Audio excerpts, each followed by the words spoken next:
नमस्कार। आपका अखबार के YouTube चैनल पर आपका स्वागत है। मैं हूं प्रदीप सिंह। भगोड़ा अमृतपाल सिंह रविवार को गिरफ्तार हो गया। उसकी कुल कहानी 6 महीने की बनी। उसको अलग अलग अंतर्राष्ट्रीय एजेंसियों ने, पाकिस्तान की ISI, कनाडा में रहने वाले खालिस्तानी तत्व, अमेरिका, इंग्लैंड, इन सब लोगों ने पैसा देकर, संसाधन देकर उसको नया भिंडरांवाले बनाने की कोशिश की थी। और उसका ये प्रयास जो है, उसने शुरुआत की भिंडरांवाले के गांव रोड़े जो है मोगा ज़िले में, वहाँ से, वहाँ का जो गुरुद्वारा है गांव का, वहाँ से वहीं उसकी दस्तारबंदी हुई थी 29 सितंबर 2022 को। यहाँ से उसका सफ़र शुरू हुआ था जब उसे वारिस पंजाब दे का मुखिया बनाया गया था। तब बड़ी उत्सुकता थी, बड़ी बेचैनी थी, अलग अलग क्षेत्रों में उत्सुकता थी जो खालिस्तानी समर्थक थे कि कितना आगे जाएगा, कितना प्रभाव होगा, कितना जन समर्थन मिलेगा। चिंता थी सिक्योरिटी एजेंसीज़ के बीच में, पंजाब का भला चाहने वालों के बीच में, जो पंजाब के शुभचिंतक हैं, राजनीतिक दल के लोग भी और गैर राजनीतिक भी। उनके मन में था कि क्या पंजाब एक बार फिर 1980 के दशक के दौर में जाएगा। ये सारी चिंताएं पिछले काफ़ी दिनों से लोगों के मन में थी। और जब वो पुलिस की गिरफ्त से भागा, तब से लेकर 37 दिन तक भागता रहा। अलग अलग भेष बदले, अलग अलग जगह पर गया और लगातार पुलिस उसका पीछा करती रही और वो भागता रहा। आखिर में उसकी पत्नी जो है वो विदेश जाने की कोशिश कर रही थी, उसको रोक लिया गया। उसके बाद ही उसकी गिरफ्तारी हुई। अब देखिए, कई चीज़ें इस बीच में हुई। इन 37 दिनों में पंजाब हरियाणा हाई कोर्ट ने पंजाब सरकार की, पंजाब पुलिस की बड़ी आलोचना की, फटकार लगाई कि 80,000 से ज़्यादा की फ़ौज जो है एक आदमी को पकड़ नहीं पाई। इसके अलावा अलग अलग राजनीतिक दलों की ओर से विरोध हो रहा था, वो चल ही रहा था। लेकिन उसकी गिरफ्तारी से एक दिन पहले देश के केंद्रीय गृह मंत्री अमित शाह ने पंजाब सरकार की तारीफ़ की। पूछा गया कि इतने दिन से भागा हुआ है अमृतपाल, उसको गिरफ्तार नहीं कर पा रहे हैं। उन्होंने कहा कई बार ऐसा हो जाता है, जल्दी ही गिरफ्तार हो जाएगा। उसके भागने के सारे रास्ते बंद कर दिए गए और वो अगले दिन गिरफ्तार हो गया। अब इसमें कोई कनेक्शन है कि नहीं मैं नहीं जानता, लेकिन केंद्रीय गृह मंत्री का भगवंत सिंह मान सरकार की तारीफ करना और उस पर अरविंद केजरीवाल का चुप रह जाना, आप इसमें अर्थ खोजने की कोशिश कीजिए। ये जो पंजाब का मामला है वो जितना सतह पर दिखाई देता है वैसा है नहीं, उसके अंदर कई परतें हैं। और जब उसने गिरफ्तारी दी, या कहें उसकी ओर से कहा जा रहा है कि उसने आत्मसमर्पण किया, सुबह 5:30 बजे गुरुद्वारे में पहुंचा और गुरुद्वारे में पहुंचकर उसने जो है भाषण दिया वहां पर। और उसके बाद पुलिस वहां सादी वर्दी में गुरुद्वारे के बाहर मौजूद थी। पुलिस ने कहा कि भागने का कोई रास्ता नहीं है, चुपचाप जो है वो गिरफ्तारी दे दो। अब अमृतपाल के जो समर्थक हैं वो कह रहे हैं कि उसने जो है आत्मसमर्पण किया, पुलिस कह रही है कि हमने गिरफ्तार किया। मान लेते हैं, हम कहते हैं कि आप मान लीजिए कि पुलिस गलत कह रही है, अमृतपाल के समर्थक ही गलत कह रहे हैं। 6 महीने, सिर्फ 6 महीने पहले इसी रोडे में, यहीं इसी गुरुद्वारे के बाहर अमृतपाल की दस्तारबंदी हुई थी, हज़ारों लोग मौजूद थे। उसके बाद से वो लगातार जो है कोशिश कर रहा था पाकिस्तान से, ISI से हथियार मंगाने की, हथियार बंद करने की, हथियारबंद गिरोह तैयार करने की। इन सब गतिविधियों में लगा हुआ था और माना जा रहा था कि ये दूसरा भिंडरांवाले तैयार हो रहा है और इसका जन समर्थन बढ़ता जा रहा है।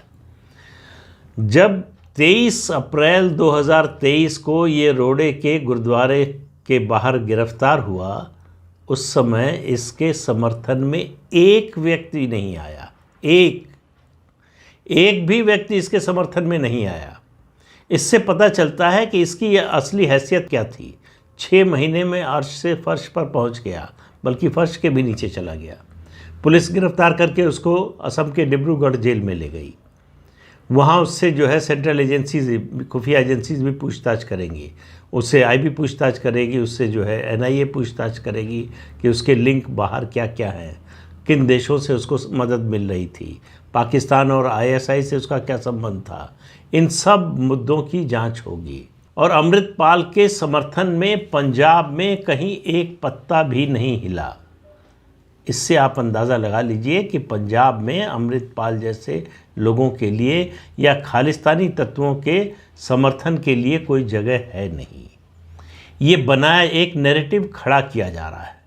ये इस नैरेटिव को तेज़ किया गया जो तथाकथित किसान आंदोलन था उसके दौरान। दीप सिद्धू को पहले प्रोजेक्ट किया गया। दीप सिद्धू के जरिए जो है ये मैसेज पहुंचाने की कोशिश हुई, लेकिन फिर कुछ लगता है दोनों के बीच में कुछ गड़बड़ हो गया। दीप सिद्धू की बड़ी रहस्यमय परिस्थितियों में एक सड़क दुर्घटना में मौत हो गई। उसके बाद हेलीकॉप्टर से इसको उतारा गया अमृतपाल सिंह को, और उसके बाद से लगातार देश में ही नहीं देश से बाहर अमृतपाल जैसे कोई बहुत बड़ा नायक हो, बड़ा जनाधार वाला नेता हो, उसके पीछे हज़ारों लाखों के लोग जो है उसके समर्थक चलते हों, इस तरह की उसकी छवि बनाने की कोशिश की गई, कोशिश होती जा रही थी। अब देखिए पंजाब में काफ़ी कुछ हो रहा है। इसी दौरान पंजाब के जालंधर लोकसभा क्षेत्र का उपचुनाव भी हो रहा है, जहां कांग्रेस के सांसद के निधन के कारण जगह खाली हुई है। कांग्रेस ने उनकी पत्नी को उम्मीदवार बनाया है। भारतीय जनता पार्टी ने भी अकाली दल से लाकर जो है अपना उम्मीदवार बनाया है, और उसके अलावा अकाली दल और आम आदमी पार्टी की उम्मीदवार हैं ही। ये टेस्ट है एक तरह से आम आदमी पार्टी की लोकप्रियता सरकार बनने के बाद से बढ़ी है या घटी है। हालांकि एक उपचुनाव हो चुका है लोकसभा का, जो खुद मुख्यमंत्री भगवंत सिंह मान ने सीट खाली की थी, वो सीट भी जो है आम आदमी पार्टी बचा नहीं पाई। अब अमृतपाल के मुद्दे का पॉलिटिकल फॉल आउट क्या होगा, आप इससे समझने की कोशिश कीजिए। जो शुरू से आरोप लगता रहा है आम आदमी पार्टी पर कि ये खालिस्तानी तत्वों के समर्थक हैं। अब आप कहेंगे कि इसके ये तो पॉलिटिकल आरोप है, उनके राजनीतिक विरोधी इस तरह का आरोप लगाते हैं, लेकिन आपको मालूम है कि 2017 के चुनाव में क्या हुआ था। जिस तरह से विधानसभा चुनाव के दौरान एक खालिस्तानी समर्थक के यहाँ जाकर अरविंद केजरीवाल रुके थे। उसके अलावा सबसे बड़ी बात जो कुमार विश्वास ने कही, जो संवाद कुमार विश्वास और अरविंद केजरीवाल उनके साथियों के बीच में हुआ था, कि उनको इस बात पर केजरीवाल को इतराज़ नहीं था कि पंजाब खालिस्तान बन जाए। उन्होंने कहा खालिस्तान बन जाएगा तो खालिस्तान का प्रधानमंत्री बन जाऊंगा, ये बयान दिया उन्होंने। इस पर कोई मुकदमा अभी तक जो है आम आदमी पार्टी की ओर से हुआ नहीं है। तो इससे समझिए कि इस बात में सच्चाई नज़र आती है। लेकिन इन सब बातों को छोड़ दें, वर्तमान पर आ जाते हैं। अमृतपाल की गिरफ्तारी हुई, जिसके लिए पंजाब हरियाणा हाई कोर्ट से इतनी फटकार मिली थी पंजाब सरकार को, पूरे देश में चर्चा हो रही थी, पुलिस की और राज्य सरकार की नाकामी की चर्चा हो रही थी, उसकी गिरफ्तारी हुई। आम आदमी पार्टी का रिएक्शन देखिए। आपको याद है 2015 से 2023 के 8 सालों में कभी ऐसा हो कि कोई छोटी सी भी उपलब्धि आम आदमी पार्टी या उसकी सरकार की हो और अरविंद केजरीवाल तुरंत टीवी पर ना आए। अगर कोई दूसरी उपलब्धि होती तो अब तक टीवी पर आ चुके होते और विधानसभा का विशेष सत्र बुला लिया गया होता और उसमें भाषण दे रहे होते अरविंद केजरीवाल। लेकिन इस मामले पर चुप्पी है। एक छोटा सा बयान देकर उसके बाद सौरभ भारद्वाज को बैटिंग करने के लिए उतारा गया मैदान में। केजरीवाल सामने नहीं आए। क्यों नहीं आए? डर से। किसका डर? खालिस्तानी समर्थकों का। अरविंद केजरीवाल को डर है कि खालिस्तानी समर्थकों के बीच में उनकी छवि न खराब हो जाए, उनकी लोकप्रियता न कम हो जाए। इसलिए मजबूरी है, चूँकि सरकार ने उसको गिरफ्तार किया है, इसलिए सरकार की प्रशंसा करना मजबूरी थी, एक औपचारिकता थी जिसका निर्वहन उन्होंने किया। उसके बाद से आप देखिए केजरीवाल की ओर से इस मुद्दे पर कुछ कहा नहीं गया है। छोटी से छोटी जो झूठी उपलब्धि हो उसका भी ढिंढोरा पीटने वाले अरविंद केजरीवाल अमृतपाल की गिरफ्तारी पर एक तरह से मौन साधे हुए हैं। ये है पंजाब की राजनीति का खेल। और आप देखिए, अरविंद केजरीवाल को ही दोष नहीं दूंगा मैं, बाकी पार्टियां भी, कोई इसका श्रेय लेने की कोशिश नहीं कर रहा है, कोई इसका गाजे बाजे से स्वागत नहीं कर रहा है।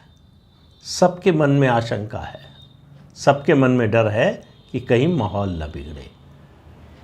तो माहौल न बिगड़े, पंजाब का माहौल से उतनी चिंता नहीं है, पार्टी का माहौल न बिगड़े, पार्टी के समर्थक वर्ग पर उसका असर न पड़े। भारतीय जनता पार्टी भी डरी हुई है। ये तथाकथित किसान आंदोलन से जो उसको नुकसान पहुंचा, उससे धीरे धीरे अभी पार्टी उबरने की कोशिश कर रही है। पहली बार में पिछले कुछ महीनों में ऐसा हुआ है कि भारतीय जनता पार्टी के नेता गांव, पंजाब के गांव में पहुंचने लगे हैं। वरना ये डर रहता था कि गांव में जाएंगे तो लोग जो है हिंसा पर उतारू हो जाएंगे, मारपीट करेंगे। वो सिलसिला बंद हो गया। तो भाजपा को उस आंदोलन के बाद से पहली बार पंजाब के गांव में उतरने का मौका मिल रहा है। इसी तरह से कांग्रेस को फिर से अपना घर सुधारने का मौका मिल रहा है। ये बाई इलेक्शन ज़्यादा लोगों को उम्मीद है कि शायद कांग्रेस पार्टी ही जीतेगी, क्योंकि जो उसके सांसद थे उनका जो व्यवहार था लोगों के प्रति वो इतना मिलनसार थे कि उनके खिलाफ कोई ज़्यादा बोलने वाले लोग हैं नहीं। उनकी पत्नी भी कहा जा रहा, उनको उम्मीदवार बनाया गया है, काफ़ी आर्टिकुलेट हैं, पढ़ी लिखी हैं। तो इसलिए जो है हो सकता है कांग्रेस पार्टी ये बाई इलेक्शन जीत जाए। लेकिन देखने की बात ये होगी कि आम आदमी पार्टी किस नंबर पर आती है, क्योंकि ये चुनाव पूरा जो है चतुष्कोणीय लड़ाई है।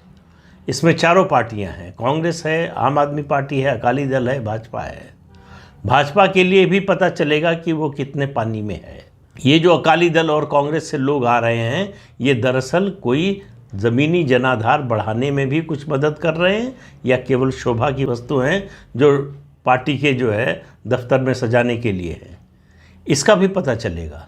हालांकि एक बाई इलेक्शन से पूरे राज्य की राजनीति के बारे में आकलन नहीं किया जा सकता, लेकिन वो कहते हैं ना, चावल के एक दाने से पूरे चावल का पता चलता है। तो एक संकेत ज़रूर मिलता है कि पार्टियां कहाँ पर खड़ी हैं, पंजाब में किस पार्टी की स्थिति क्या है। तो अमृतपाल की गिरफ्तारी, जो लोग भी पंजाब में अमन चैन का राज चाहते हैं उनके लिए खुशखबरी है। जो भिंडरा वाले को फिर से पैदा होते हुए देखना चाहते थे या जो खालिस्तान के समर्थन में जन समर्थन देखना चाहते थे, उन लोगों के लिए बड़ी निराशा और मातम का समय है। लेकिन इसका ये मतलब नहीं है कि जो तत्व, जो विदेशी ताकतें इस तरह के तत्वों को बढ़ावा देने की कोशिश कर रही थी, वो घर बैठ जाएंगी। उनको धक्का ज़रूर लगा है, लेकिन वो चुपचाप नहीं रहने वाली। अब अमृतपाल का भी कोई जो है विकल्प खोजा जाएगा और जल्दी ही हो सकता है आपके सामने आए। दरअसल अमृतपाल से जो पूछताछ होगी खुफिया एजेंसियों की, उससे जानकारी निकल कर आएगी कि कहाँ कहाँ से उसको समर्थन मिल रहा था, किसका किसका मिल रहा था, और इन 37 दिनों में उसको कहाँ कहाँ पनाह मिली, किन लोगों ने उसको शरण दी, मदद की। तो वो पूरा जो उसका इकोसिस्टम है उसके बारे में जानकारी मिलेगी। अभी बहुत कुछ जानकारी आना बाकी है। तो ये अमृतपाल का चैप्टर ख़त्म नहीं हुआ है, उसमें बस एक नया मोड़ आया है। जो मोड़ पंजाब की दृष्टि से देखें, देश की दृष्टि से देखें, देश की सुरक्षा की दृष्टि से देखें, तो एक सुखद मोड़ है। वो कब तक कायम रहेगा, कब तक बना रहेगा, कहना मुश्किल है। तो इस अंक में इतना ही। अगले अंक में फिर मिलेंगे किसी नए मुद्दे के साथ। तब तक के लिए अनुमति दीजिए। आपसे अनुरोध है कि ये चैनल देखिए, शेयर कीजिए, लाइक कीजिए और सब्सक्राइब ज़रूर कीजिए। नमस्कार।